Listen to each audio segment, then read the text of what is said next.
Thanks for joining me, Slink. And we do a little MSI now that we know who's in the final. So we Flash Wolves, Liquid. I was surprised anybody made it through to MSI's final, and I think majority of the people weren't surprised that Fong Vu made it through also from Group A. Vega put up a pretty good fight, not in the first two games, but they definitely made a showing of it in the third and fourth game, and then the fifth game, Fong Vu pulled it out. But now that we've gotten to see a little bit more of these teams moving into this, we have the schedule for the first day, starting up on Friday at 5, 6, 7 a.m., 4 a.m., depending on where you're at, the United States at least. But opening it up is a pretty awesome game, and we get G2 versus SKT right away. And I think this is going to be a great game for G2. Even if you're a G2 fan and you really want them to win, I think this is probably as good as it could be.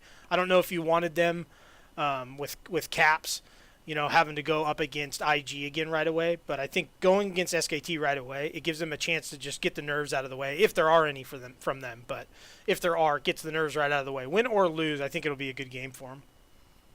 Yeah, as a fan, this is the perfect draw, and I Mm-hmm. think I don't know if they did it randomly or not. I don't care because this is exactly what everyone wanted to see. G2's the hope of the West. SKT's the perennial giant.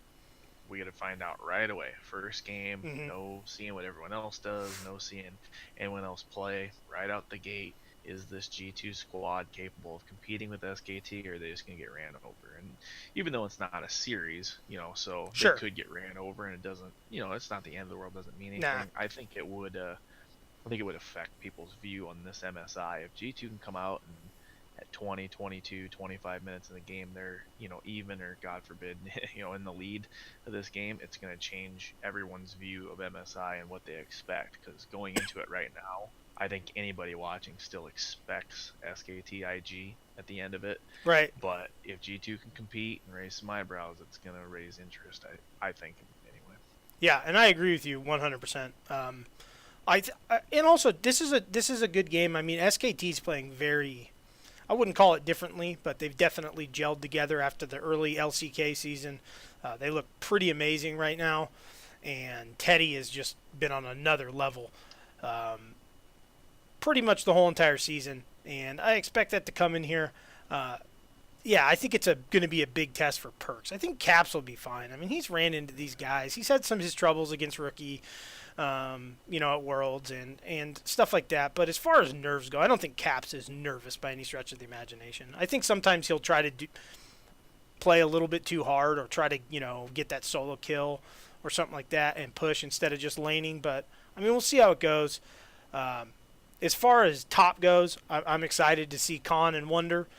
I think this will be a great test for Wonder. He's been so exceptional during the whole entire season this year. And, the jungle matchup it's Yankos. He'll be fine. I think Clit Yeah. is a far superior mechanical jungler, but Yankos is a very smart jungler. He knows what's up. He knows what he's doing. But that bot lane is going to be my focus personally. I know, as far as I know, there's not going to be just a solo bot feed. It'd be kind of nice just to watch that down there. We'll see how they handle Teddy and Mata down there. But yeah, couldn't be a better way to open the series. And I think game two is another one we want to see. We want to see Flash Wolves and Liquid right away. I mean, I personally do. I want to see where Liquid's at because I think Flash Wolves is a perfect situation for them. Flash Wolves isn't the weakest team in there by any stretch of the imagination, but with the whole new roster, most of the new roster, new coach, stuff like that, I think Liquid needs to make a statement in that game. Not so much for us. I mean, Reddit's going to be Reddit, and Mm-hmm. people are going to say whatever they want, and that's fine. It's fun banter. It's good stuff. But more importantly, I think it's more important for TL. They need to come out and kind of, I think personally for themselves, dominate Flash Wolves and make a little bit of a statement right away. Yeah, just this is an identical game to game one as a measuring stick. Is Mm-hmm. TL okay? Can we beat all the small regions and then get smoked by the big competition, or can we take out what would be kind of your tier 1A team in Flash Wolves, who are a good squad? They have a lot of experience. Well, the organization does at international events. If TL comes out and just wipes the floor with them, that changes things too, just the same way as if G2 competes with SKT. So great draw for TL. I think momentum's a big thing and Right. perspective's a big thing. And if TL opens this tournament with IG and gets killed, doesn't take an objective, it's 14-1 or something like that, Sure. the Yeah. whole tournament just goes to crap. But coming out here, if they can get a win or even just play well, they don't have to win. It's not like Flash Wolves pushover, but if they could just come out, win the game, look clean, it's going to change their perspective on the whole tournament too. So boom, boom, first 2 matches right away. That's what we wanted to see. It'd be nicer if TL could have maybe opened up with, Fong Vu again, just because they could get a win and Right. they'd be sitting there. Winning is huge in this game. I don't care what you say or who it's against.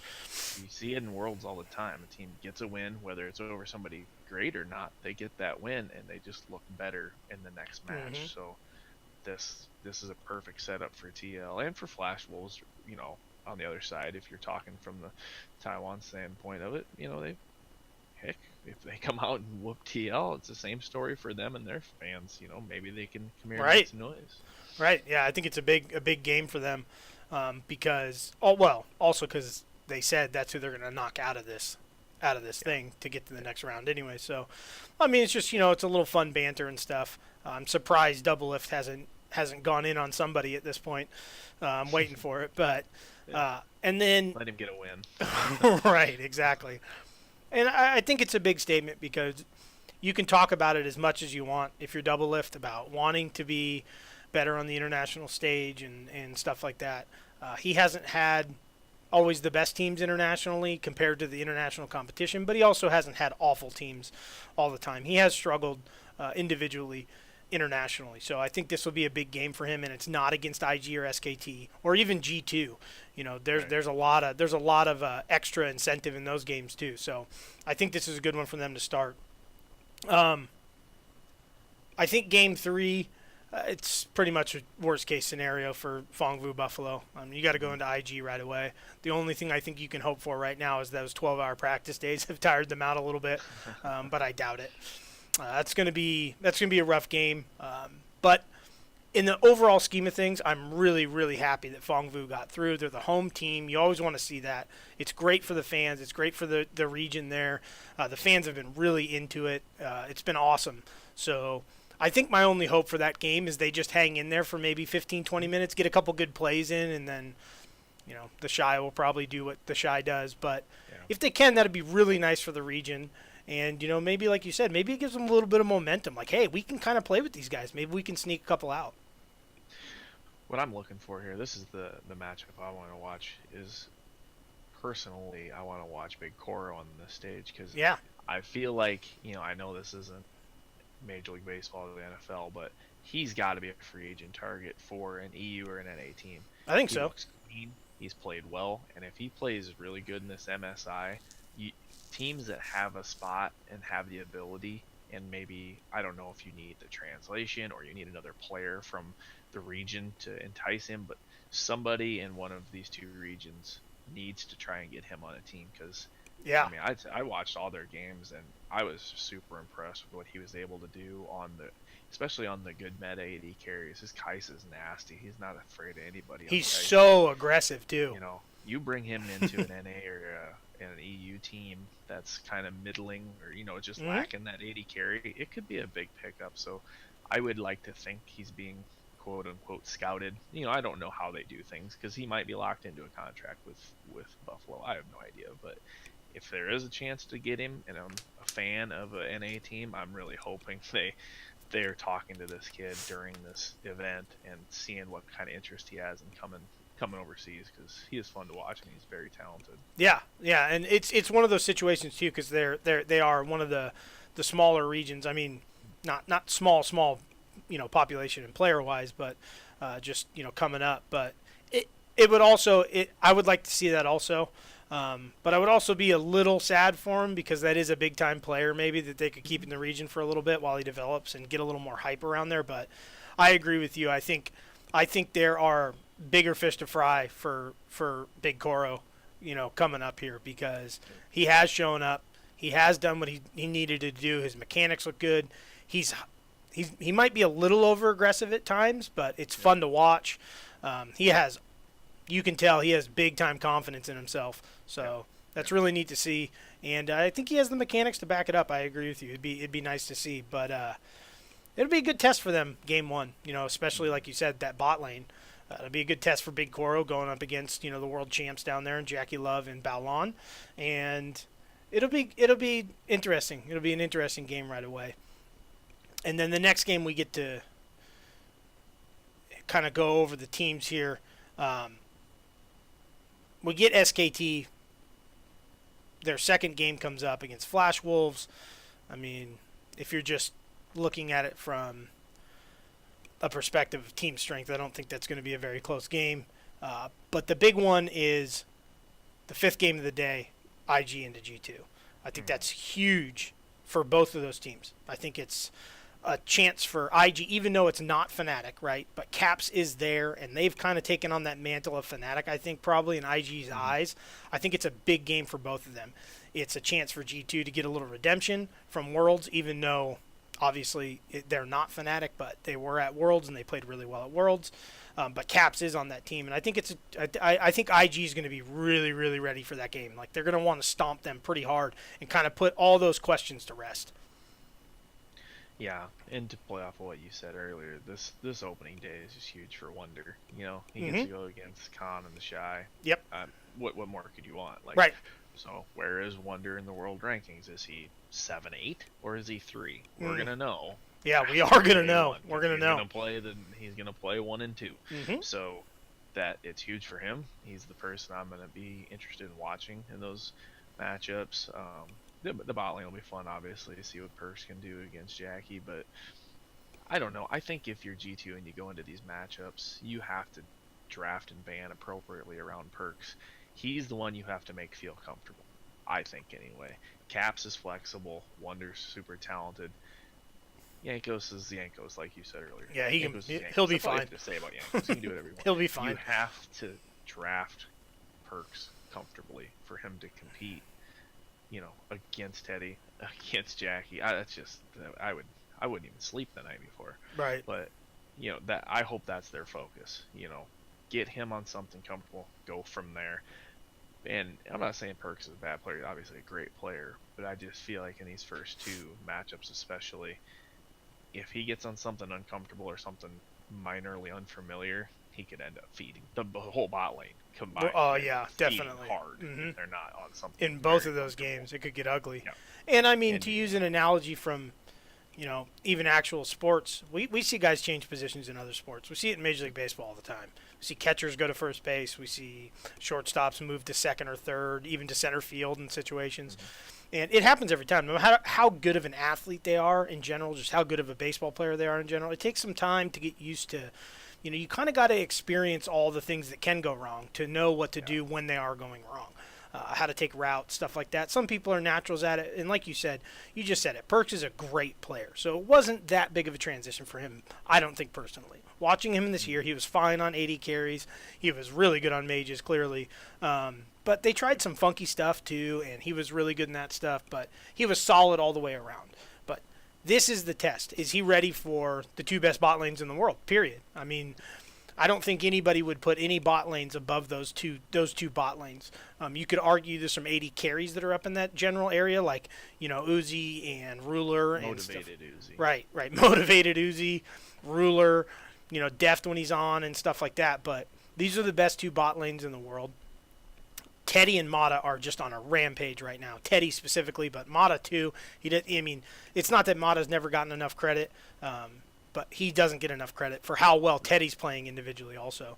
Mm-hmm. But in that bot lane, Jackie can be volatile. You get a couple kills on Jackie, and you might be able to do that. And maybe I'm skewing a little bit one way because I'm very biased in how much I enjoy watching Jackie Love play. But Baolon's a huge part of Jackie Love's success. Baolon is fantastic down there. So, it's going to be a big test for Perks. It's going to be a very big test for Perks. And I agree with you, though, that first day kind of gets, like you said, I'm not entirely sure how random this draw was, because if it was completely random, wow, how lucky did we get as fans, We got to see exactly what we wanted to see right away. G2, SK, Liquid, Flash, you know what I mean? And then we get G2 versus the big 2 right away. And then I think, is it Sunday we finally get, or is it's Saturday? Yeah, it's the last game on Saturday. We get IG versus SKT, right? Yeah. We'll talk a little bit about that one because that's obviously a huge game. It's the first time they're going to match up. SKT wasn't at Worlds. IG's been on a rampage. But this new SKT is, I mean, they're unbelievable.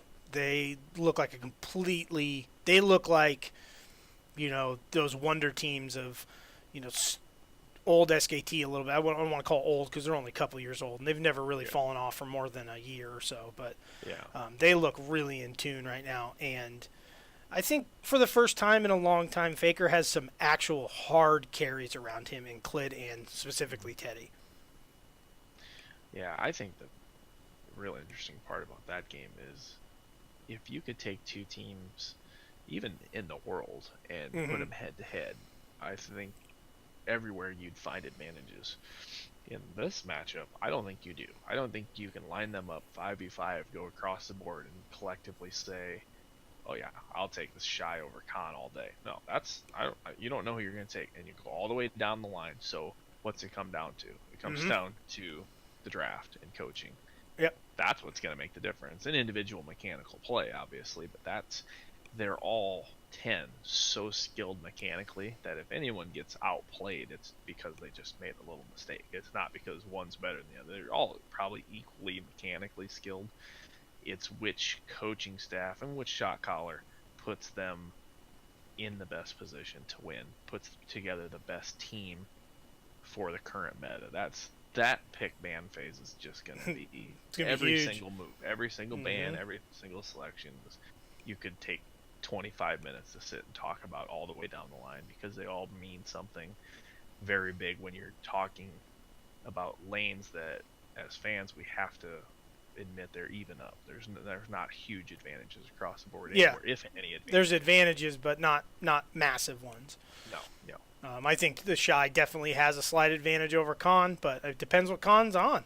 You know what I mean? And Khan can get hyper aggressive. He can get crazy, and if he's popping off, Khan can pop off. I mean, so it's going to be interesting. And I think you brought up a really good point about this. It's very rare. I mean, I can't think of a ton of times where you could take both teams who are running into each other, whether it's at MSI, Worlds, anywhere, and you could argue.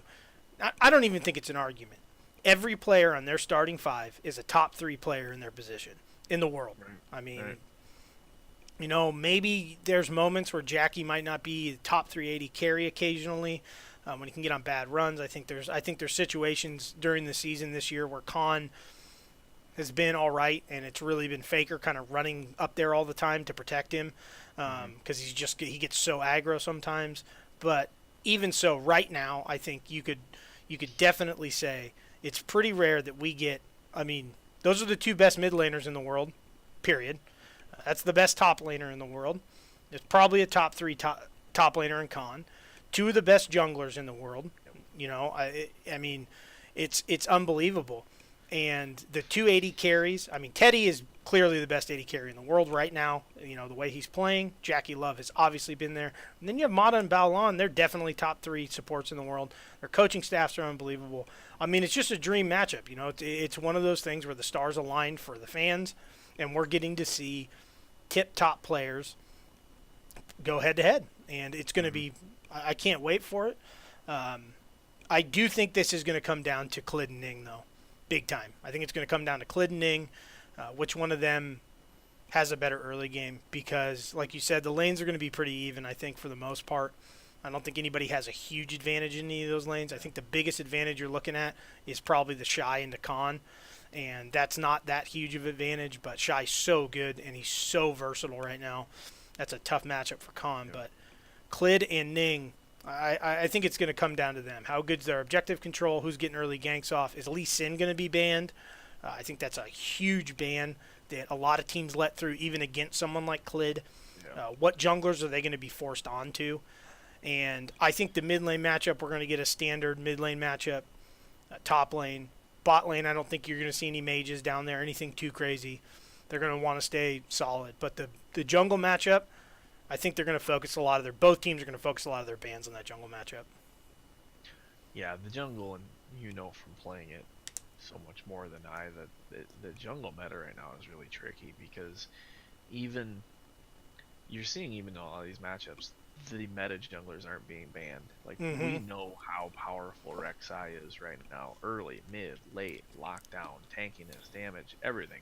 But she gets through in all these games. People are just they admit that she's great, but they're not willing to use a ban on her. And Right. it's so strange that she, you know, well, how are these guys gonna approach that? What do these coaches feel like the meta is? Because everyone has a different tier list for their meta. They bracket them up and say as long as we can get a tier one jungler, we're happy. So we'll put, Rek'Sai, Lee Sin, and maybe Sejuani J4. if you want to, or Jarvan in there. Say as long as we get one of those, we can give one away. And it, what's their list look like? Or do they hard ban away stuff Ning's comfortable on? So I would. that so that Clid can get on something because I don't know both these players that well. I haven't watched a ton of their games. I think Clid's probably the more versatile. Would you agree? Does he have the deeper jungle pool than Ning? Yeah. I just think Clid is mechanically a better jungler. Like he's the way I'm looking at it right now is this game's jungle tier list is a lot different than I think the meta's jungle tier list. Yeah. In this game, Lee Sin's #1. Period. For both of these guys, I mean, Ning's not on Clid's level with Lee Sin, but it's not like he's a bad Lee Sin by any stretch of the imagination. But if you're IG, I don't think they're going to give SKT a chance to take Lee Sin. Clid's Lee Sin is just That would be unbelievable. silly, It's wouldn't it? so clean. It's out of control. Some of the plays he made this year, diving towers, I mean, he's hyper aggressive, but he's so good at it. He knows his damage. He just knows the limits of that champion so well. It's really, really hard Mm-hmm. to see anybody even giving him a chance with that. I know there's a lot of other bands like Vladimir, and you don't want to. It's SKT. This is where I think SKT has an advantage in this game. I think it's actually a huge advantage because I think their must ban list is a lot bigger than IG's. Um, you can't give Faker certain things that maybe he hasn't played a lot or even meta right now, but you still got to look at him and go, man, can we really risk giving Faker something like LeBlanc? I mean, she might not be meta right now, but if Lissandra gets banned or Zoe gets banned or both of them get banned, I mean, Faker on LeBlanc's as dangerous as they come. Mm-hmm. Do you really want to give rookie Syndra? I mean, do you want to give Faker Syndra? I mean, do you want to give Faker anything? I mean, we've seen Olaf Want to mid. give him Rise? Right. You don't want to give him Rise. I mean, it's such a scary situation. I think it's gonna be very dependent on what side these guys are on. You Yeah. know, Yeah. as far as I can tell from this, it looks like the first team named is blue side and the other team's red side. So I'm just gonna assume, for argument's sake, that Invictus is blue and SKT's red. So SKT's got the counter pick. They can use on whoever they want. And I think that's going to be the biggest decision in here. Are you going to use the counter pick on Khan, or are you going to use Mm-hmm. the counter pick on Faker? Because you don't need it in the bot lane.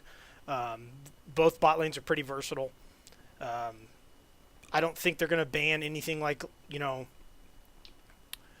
Lucian. I don't think they're going to ban Kaisa. So if Jackie Love wants to take those, but you're in a dangerous situation with Teddy. You can't give him Ezreal right now. I mean, No. you're almost asking to lose. So you can't give him Ezreal. Zoe's super powerful in both these mid laners' hands. Both top laners have done well on Vladimir. The Shy is much better on him, though. But, I'm kind of hoping the top lane just defaults into those two playing like Fiora into Riven or something crazy like that. Oh, You know what I mean? Because I could see that happening. Them kind of being like, hey, this is game one against these guys. And, if both teams are like 3-0 or something at this point, maybe they are 4-0 at this point or whatever, 3-0 at this point. Maybe they say screw it. You know what I mean? We're going to try and make a statement here, but I agree with you 100%. I think the most important part of this game is the draft phase. It's going to be really hard to outplay each other. It's going to be really hard to out macro each other. I think IG has an advantage in team fighting, but getting to those team fights in the right positions is SKT. They're kings at disengaging and picking the right fights and doing stuff. Their vision control is amazing. Mata's unbelievable at it. Their engages. So, yeah, I think it's going to come down to that. But I think Clid has a fairly distinct advantage in the jungle. But but it's going to depend what they're on. You know, Yeah. Ning is showing how good he is, and he's one of those guys too. If he really wants to, he can just say, "Screw it, I don't need to go top lane," and you can just leave the top lane alone. The Shy's not going to lose lane, so that's a huge advantage, being able to just sit mid and put pressure on Faker, or go bot and put a bunch of pressure on Teddy and Mata, especially for objective control. You know, if it's Infernal Drake right away, that's a big advantage for IG. Yeah, it is. So it makes it fun for us to watch because, like you said, even Right. if you get the right bans, everybody in this game is going to be playing something that they are really, really, really, Really on. good at So it. Yeah. even if you target ban somebody, they're going to end up on something that they can pop off on, and that's why it's so fun to watch talented teams like this. You can't target ban just because you ban Ezreal away from Teddy. It's not like, oh, I can't watch Teddy anymore. I mean, you Right, put him on, right. if he grabs Kai'Sa or something, it's like still okay. You Yeah. have to watch. Anything. They're just all so good at it. I mean, he might just decide he's going to go back to his generic Caitlyn and just 1v5 everything. I mean, the guy's I'd pay to see unbelievable in that. whatever you I give haven't him. seen anybody play Caitlyn in a pro Yeah. game in 3 months. I don't think you will. I mean, but Teddy's No, I don't Caitlyn. either. There was a thread, people were putting up, best player in the world at all these champions, right? And there were some ones on there. It was really interesting because people remember, guys, and it gets into the one tricks and pros, right? Yeah, they got to be listed. Yep. People talked about Draven a lot on there. The best Draven in the world is PSZ. I mean, just watch the guy play. It's unbelievable what he can do on Draven. The best Draven player in the world is Jackie Love. I mean, he's one of the better 80 carries in the world, and he's unbelievable at Draven. And we got to see that, in the finals. So, that's always an interesting debate. But I think if you only take pro players, I mean, Faker's list of champions he's probably the best in the world at the pro level is mind-blowing. Rookie's not much different. The Shy's not much different. Khan has a big champion pool. Clit has a decent champion pool. Ning has a decent champion pool. The bot lane, I would say the lowest champion pool maybe out of everybody on those teams is maybe Jackie Love. But his 3 or 4 80 carries that he's really, really good at, you can't ban them out. So he's going to get one of them. And it's going to be fun because I'm really excited because neither of these guys really play mages, So, Yeah. and, Well, and it's going to be interesting to see how the quote-unquote required Draven ban for him affects pick ban, because that's Right. I mean, from what we know, that's required, and that's not been a ban in any other games leading up. So between your J4 and your Vladimir and anything else you want to put your Lee Sin, I mean, something's got to give and come through there for for the other team, because you're going to have to ban that Draven, which isn't a typical Right. ban. And if you feel the same way about Ezreal, depending on who's on what side, I mean, if you have to have Ezreal and Draven in one of your first 3 bans for both of these teams, there's going to be some serious power get through in the draft. Yeah, and I think if you're blue side, if Invictus is blue side, I think you have to ban Ezreal. And the reason why I say that is most people would say don't ban Ezreal because then you can take him. Ezreal's not that strong in the meta unless you're unbelievable at Ezreal. And Jackie Love is serviceable at Ezreal, but he's not on Teddy's level with Ezreal. So if you let Ezreal through and then you're going through the bans and they ban something you're not expecting, so you're like, we got to grab Zoe. We got to take Zoe for the first pick. We got to give that to Rookie right now. Or we got to take Vladimir for top, or whatever you need to do. You run into that situation where they're going to lock in Ezreal Braum or whatever they're going to lock in, and you're going to be in a lot of trouble. So I think you got to ban him out. But you bring up a really interesting one from SKT's side. Like, do you want to let – everybody kind of forgets about Jackie Loves Draven, right? Because he doesn't play it all the time, didn't play it at Worlds, can't get the skin, and you don't see him pick it a lot anymore, even when it's open. And then the finals came in China, and he picked it in that third game, and it was ugly. I mean, he ran through them. I mean, it was unbelievable. He was tower diving them. He was just destroying them on Draven. So do you want to – I agree with you. Do you want to take that risk? I mean, do you want to let that go through? I don't know. It's an interesting situation. We've seen Teddy play Draven, but the game was such a stomp, it was really hard to tell how good of a Draven he was. He had that crazy cash-in. It might be the biggest cash-in in any professional game ever because it was like at the very end of the game, so it was full cash. I think it was – I don't even remember what it was. It was a lot of gold. But I think that's a really interesting one because I think at this point Draven is a tertiary AD carry in the sense Mm-hmm. that he's not really meta unless you're really really good at him. And I don't think Ezreal's that much different. I just think Ezreal's a lot easier to play. So unless you're really good at those champs, who knows? But I think it's going to be important what supports they get down there. Do Yeah. you ban out Braum? I mean, both those supports are really good on Braum. Braum's picked in. I mean, the percentage of Braum picks is insane. Tom's not nerfed yet, so he's a huge pick Yeah. down there. He's everywhere. Tom's not nerfed yet, so or changed, I guess, as a lot of people would call it, because he's such a crazy top laner now. But Right. he has been for a while. But it's going to be a really interesting game. We're all excited for it. I just kind of hope. I mean, I can't complain. We got lucky. The first day's great matchups. We got IG and SKT. They won their regions, so they get to be here. But if I want to be a little bit greedy about it, I'm hoping for some of that.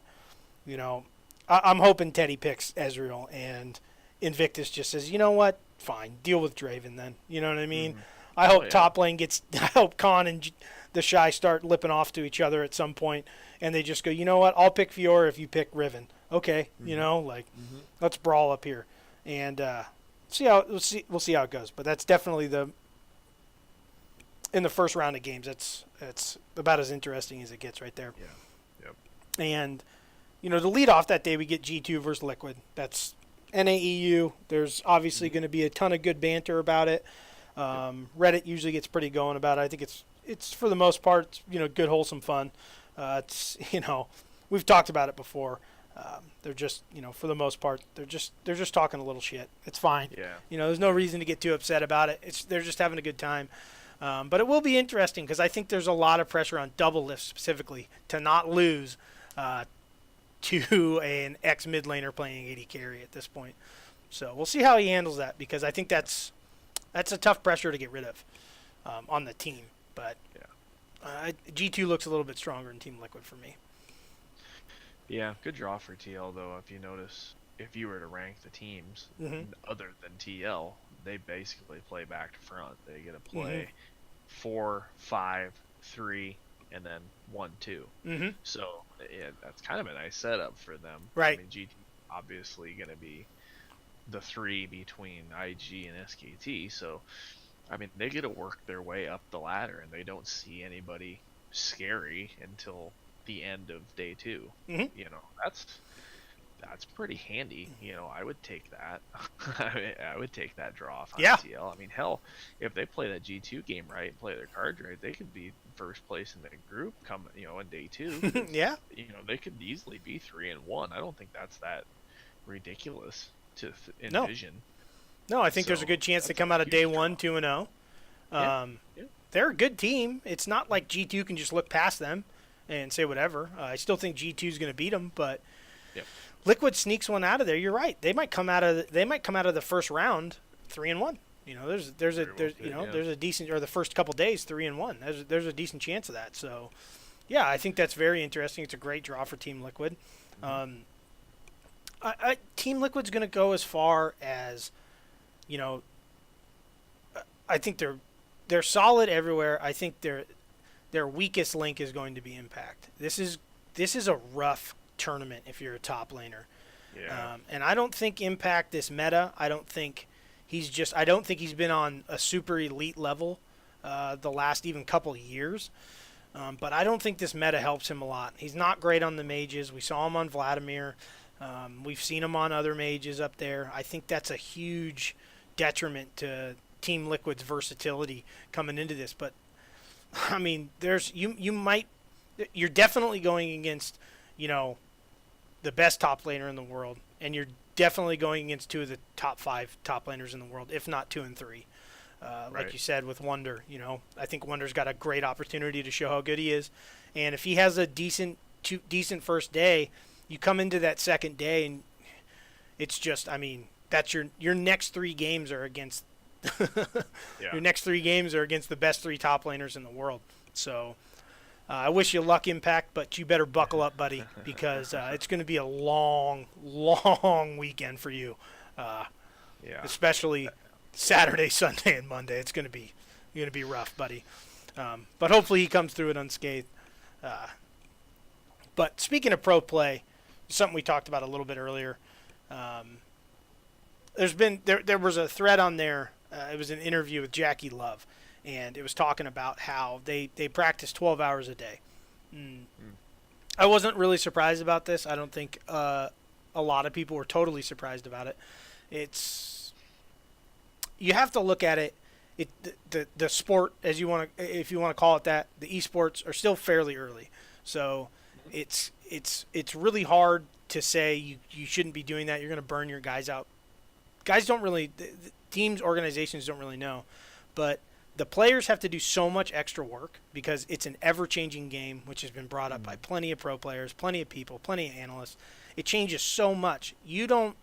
If you're not doing it, someone else will be. There's that old adage, people, or that old statement, that old saying, everybody talks about it. You know what I mean? That there's always someone out there bigger and stronger, or there's always someone out there working harder than you. Why do you get up at 4 o'clock in the morning to get ready for, the NFL season? Because there's someone else doing it, and if I don't do it, then, So I don't think that's really that odd. I don't think it's really that crazy. But I do think it's a perfect example of the different mentality between regions. And we talked about it a little bit before we got on tonight. The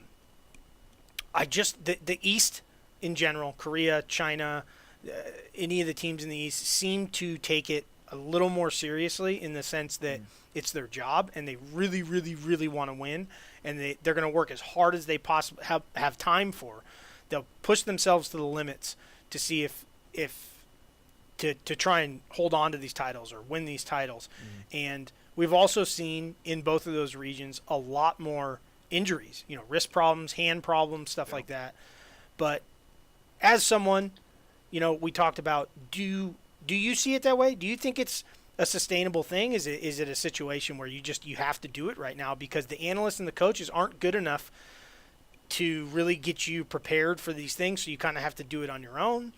Do you think it's just something like you need to do it because someone else is going to do it and you're going to lose your spot?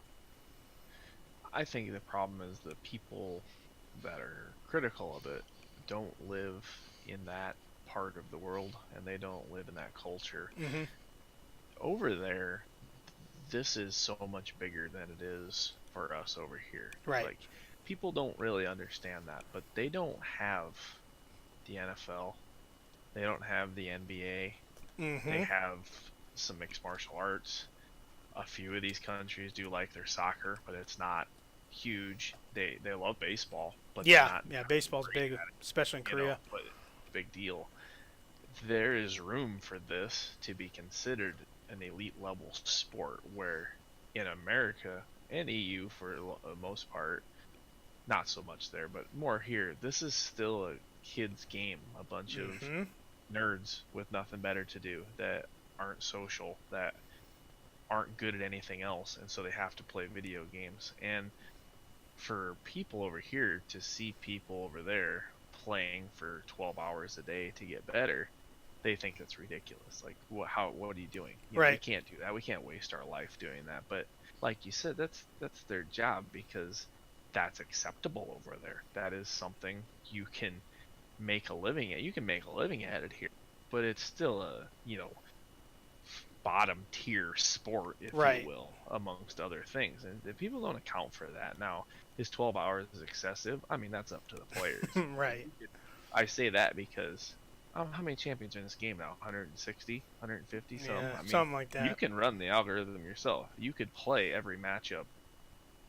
I mean, it would take you years to play every single matchup that could happen in a 5v5. So there's unlimited prep time needed to know everything there is to know about this game. You're never going to play the same 5v5 against the same player, so you have to practice as much as you can, just for the hope that you might see it, so that you can use that information. So you're prepared for it. Yeah, exactly. So I don't think the time is that big a deal in the commitment. It's just we don't understand it. It's like we don't understand how South America does soccer. We do soccer up here, and we think it's cool that we have MLS and guys play it, but they played other sports in high school. Those kids in Brazil and Chile and Argentina play soccer from the time they're 4 years old until they die. That is Right. their life. That is what they do. There's nothing else down there except for baseball for some of them. We can't relate, and I think that's what's happening here. We can't, in America and the West, we cannot relate to what professional video gaming means to Eastern, culture.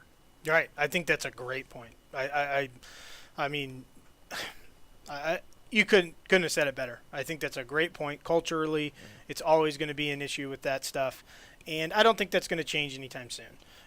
You brought up, just to add on, one of the things is especially in the United States, and I think to a degree Canada also, because they do play a lot of baseball, hockey. Obviously, football's not as big up there, but it's still pretty big.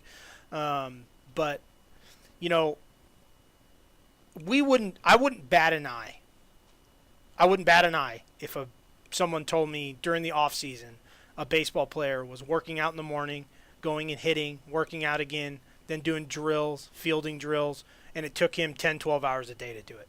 I wouldn't bat an eye, because if you want it, if you're not that superstar Barry Bonds, Albert Pujols, Mike Trout type guy, you have to do that stuff, because the scariest part about those things is, and what I was alluding to earlier, is those guys are still doing that. They're working just as hard as you do, but they're also extremely talented. And I think that's a great point. I think that's something that they embrace the talent over there, especially in Korea. China is definitely getting bigger and bigger and bigger. I mean, more people play. I don't know the exact numbers, but it's something like more people in China play the game than anywhere in the world else, everywhere else in the world combined. So it's a big, big, big deal there. It's big money. It's on TV. Korea, I mean, they have esports. It's on TV, almost like ESPN. It's a big deal over there, and that's awesome. I think it's great, and that's what they've latched onto.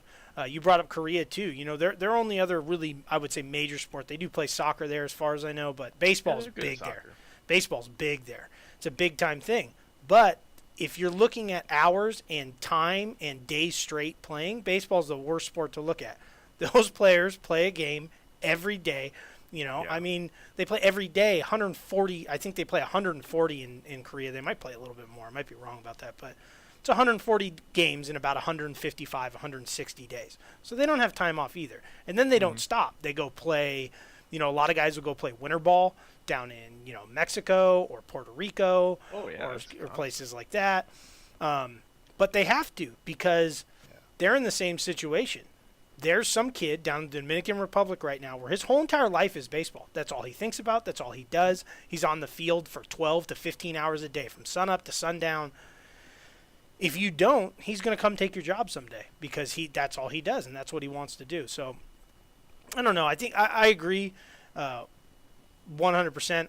12 hours seems kind of crazy every day, but, I mean, if you want to win, you're going to have to do stuff like that. Like you said, the game changes way too much. It's really hard to, do that stuff. But, yeah, culturally, it's definitely a different problem here. But we wouldn't bat an eye if a budding basketball player or NFL guy or hockey player or baseball player did that in the United States. We wouldn't think twice about it. We'd be like, that guy just wants it, man. He wants to play professionally, and, he wants to get paid.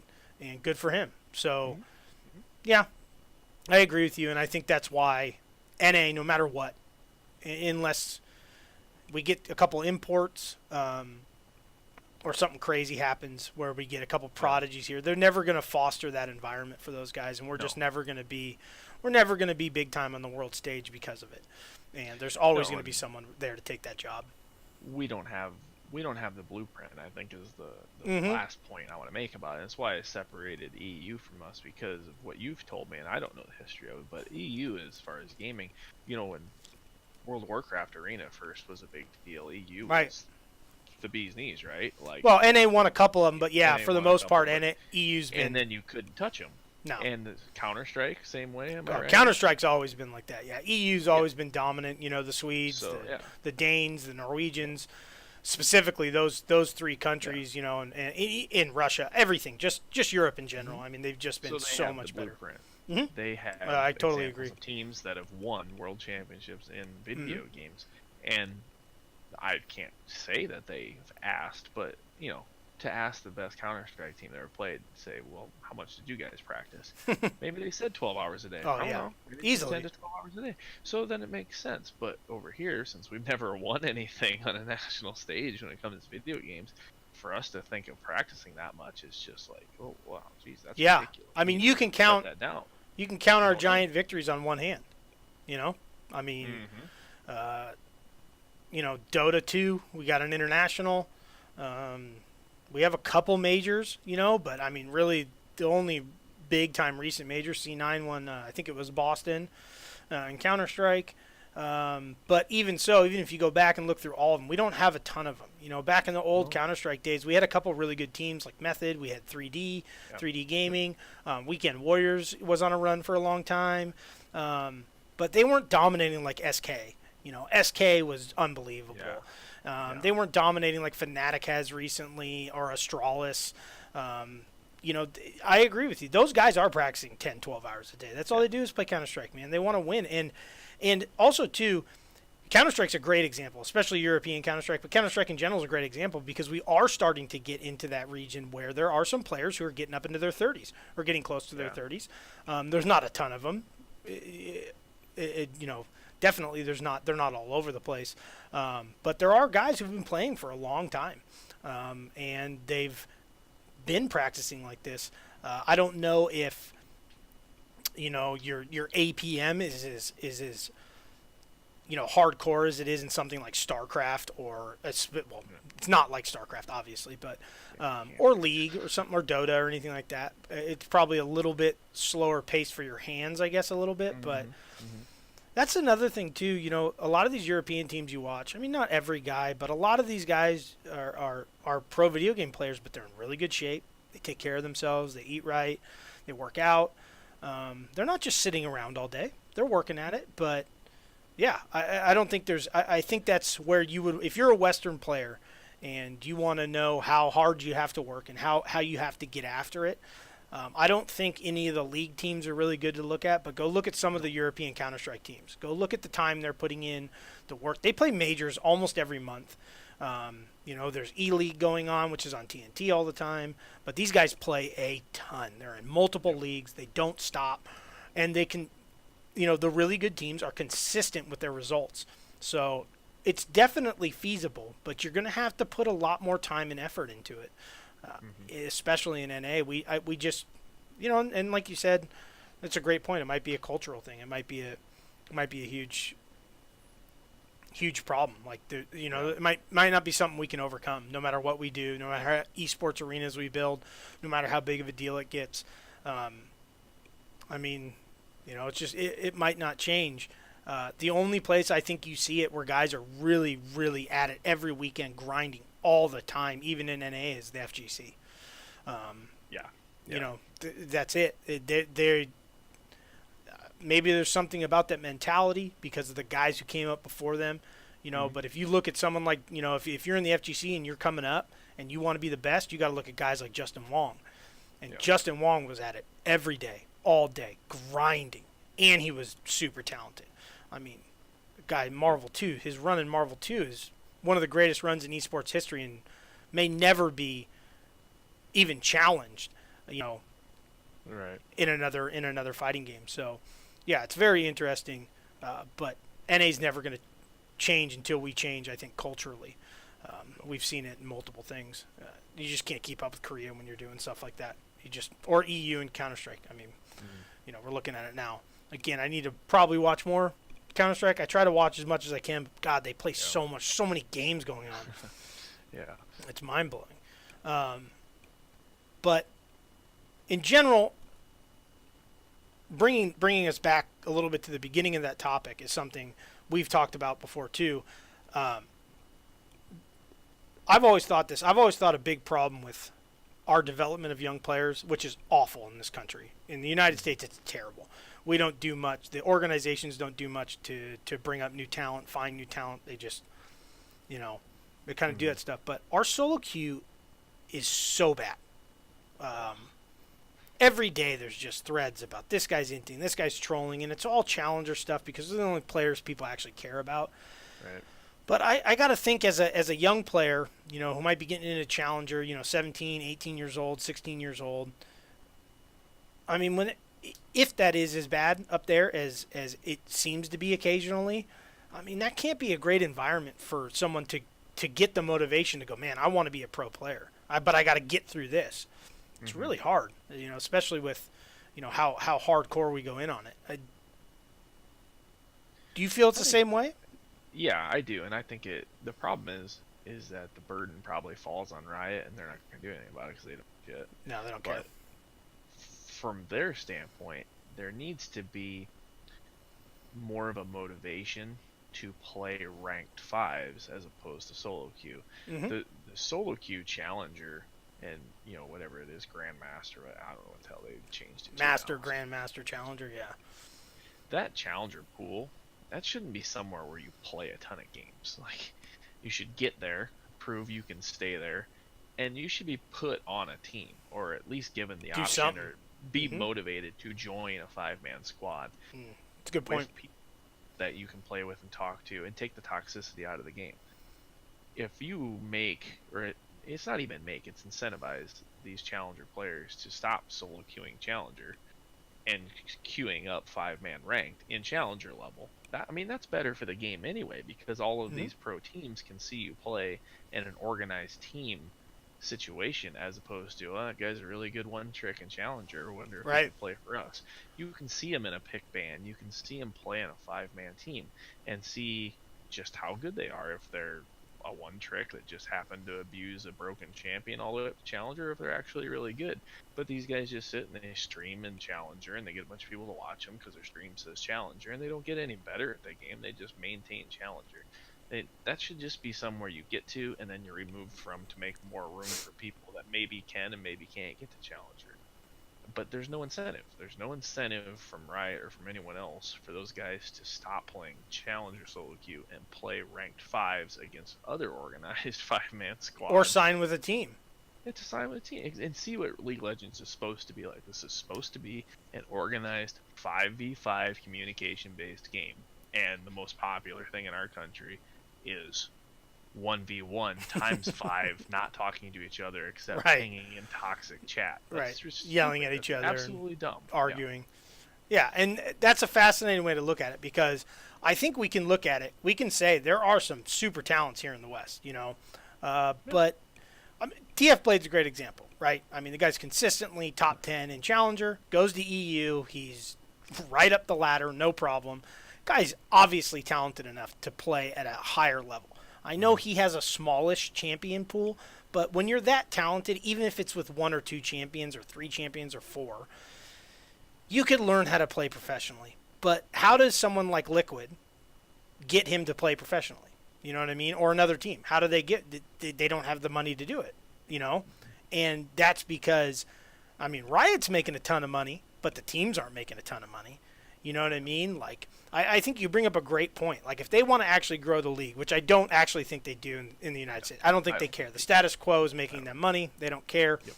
Yep. So unless Tencent comes into this and does something crazy where they can, nothing's going to change there. But putting some of that stuff in there, putting an incentive base, like if you want guys to play pro, you could do something within the game. So you get your TF Blades and people like that who are up at the top consistently all the time to get tryouts with teams, whether that's through a draft process, whether that's whatever. But you need to, like you said, you need to incentivize, and the incentives are going to have to be monetary.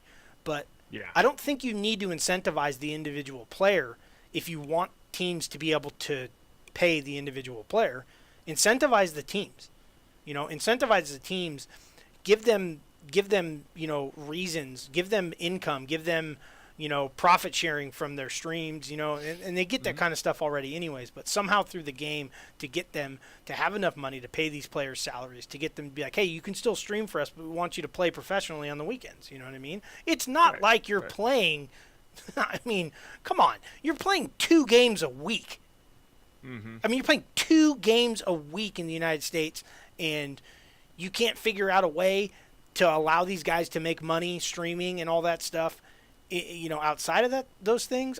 Come on. You're playing 2 games a week. Two whole games a week. Get better analysts and coaches. I don't know. but they need to get people in there running this place that are, will actually go after Riot or do something. Like, hey, if you want us to keep going with this, your league and stuff. But Riot runs everything. It's their game. They own the rights to it. They can do whatever they want. They don't care. So it's interesting. I don't know if it'll ever change. I don't think it will ever change, actually. Speaking of that, someone had brought up a thing. If NA got rid of the import rules about how many imports you can have on a team, how many natural born NA players would be starting on teams, and none. None of them would be. I mean, there's just no way. There's no way, because as soon as you did that, other teams would be sending guys over here to take those spots. Like Rather's a great example. You know what I mean? Maybe they still send them to Taiwan into the LMS to get them some play time. But, I mean, if they can work something out with an NA team, get them out in North America, get them a little bit more, get them paid, because the viewership here is really good. And, I mean, guys would just be fighting for those spots. They would just take over the region. And I think that's the main problem with it. Our best players probably aren't playing professionally. And I don't see how they change that. I don't see what they do to change it without incentivizing the actual teams to pick these players up through a draft or through money sharing or something. We see it in every professional sport, luxury taxes and stuff like that, where top teams have to pay into it to get other teams money, or they put salary caps in the league. So unless they do something like that, but they're probably never going to do it. I mean, let's be honest. Right, it's very good at making money, and I think they're going to keep it that way. But yeah, exactly. Right. Well, thanks for joining me, Slink. I really appreciate it. Yep. And we will catch you guys after the weekend's games.